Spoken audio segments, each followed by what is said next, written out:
Hi, this is a breakdown for my Quilava project. It's the first one in a 3-part series that I'm working on at the moment. So let's get into it. We start with a bunch of research. I wanted my Quilava to be somewhere in the middle between realistic and cartoony, meaning it should look stylized while adapting some more realistic proportions that might actually exist in the real world. So, along with original and fan artwork, I ended up taking a closer look at the physiology of weasels and honey badgers. After sketching out a few of my ideas on paper, I jumped straight into Zbrush. Starting off with a Dynamesh sculpt that I would later retopologize using ZRemesher, I tried to get my characters as close as possible to their final shape before going in for the tiny details. I was not happy with the results ZRemesher gave me this time, so I exported the mesh to C4D to manually fix some of the topology, the biggest issues being the mouth area, hands and feet. The improved mesh would now be imported back into ZBrush and the details of the old mesh projected back onto it. Utilizing the layer system in ZBrush, I roughly posed my character to be able to sculpt on it while being in a pose more similar to the one I would ultimately animate it in. Happy with my sculpt, I imported a UV unwrapped version of my low poly into Substance Painter and baked the details of the high poly sculpt on top of it to get some additional normal channel details. 90% of my character would later be covered in fur, but I still had to give it a base texture because the fur would later take its color from the underlying texture. The fur itself consists of multiple layers. There's a base layer in Cinema 4D which covers the entire character with exception of the inner paw, mouth and eye areas. There are also a few additional hair objects that were supposed to accentuate several areas, like the tips of the ears, tail or whiskers. These would start as fiber meshes in ZBrush, which are very easy to groom. They can then be exported as curves to Cinema 4D, converted into hair and then attached to the body. To get the more stylized look of the hair, I added a Redshift render tag to the hair objects and turned off most of the shadow properties. This gives it a more uniformly lit look. Since this means the hair won't be casting shadows on the geometry underneath though, you might get weird bright areas when looking at it from certain angles, so be mindful of that. Next up, the rig. I wanted Quilava to be able to get from a pose where it's on all fours into an upright position. So I tried to make my rig a bit more flexible than usual by adding additional spine controllers and the ability to change the parenting of the IK controllers so the hands would be able to stick to the floor or move along with the chest. The face is mostly rigged using pose morphs.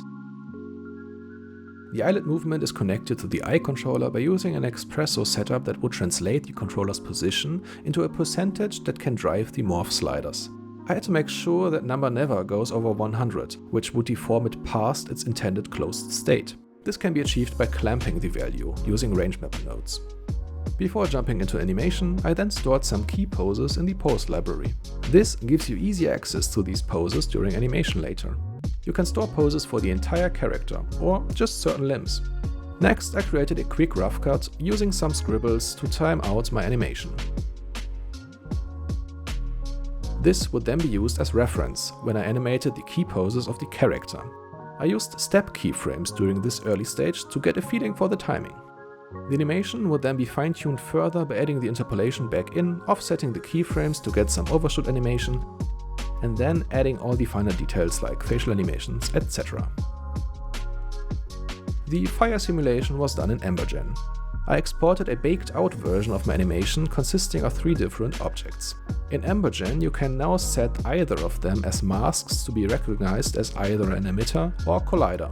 By keyframing the ignition temperature and adding some particles for extra impact, I was able to create this ignition animation. The flamethrower was another Embergen sim created in a similar fashion. After importing these simulations as VDB files back into Cinema, I applied some Redshift volumetric materials to them. The bumblebee is just a very simple sculpt with a simple IK rig in the legs and some fur attached to the body. Just as the other insects in this scene, it was animated using the motion system, which allows you to store certain animations in clips which can then easily be looped and transitioned between. With the characters done, let's do the environment. The rocks went from a simple sculpt to Substance Painter. I created 2 textures in Painter, one base texture and one with some moss growing on top. For the latter one, I exported an additional displacement map to be used for displacement in Redshift. I wanted the moss to mostly grow on top of the rocks, but since I wanted to rotate and reposition them, Cinema had to dynamically decide where up is on every single rock. So I used a triplanar node to get the world Y position and used this as a mat to mask out the mossy bits. I knew I wanted to have a lot of dynamically moving plants in this scene, so I wanted to keep the geometry light on this part. So I created some high detailed sculpts that would then be baked onto very low poly, mostly one-sided geometry. The flowers and nettle plants would then be created by taking the leaf and flower assets I just created and using them with Insydium Taiao. These assets would then be painted all over the rocks by using the scatter brush. They are animated using a displacer, which uses the rock geometry itself as a fall-off field, so there's less movement near the roots. The pampas grass consists of a variety of different batches which are wrapped around a mouse spline, which is reacting to a wind effector and then later to an inverted attractor effector to simulate the impact of the fire burst. After rendering this thing out, we jump into compositing. I rendered out a motion vector this time. These can be used in compositing to give you better and faster motion blur. Unfortunately, After Effects can't use these natively, so after doing some basic color correction After Effects, I brought my sequence into Davinci Fusion to get some nicer motion blur and then export this back into After Effects for the final stretch. I created some ember particles using Trapcode Particular.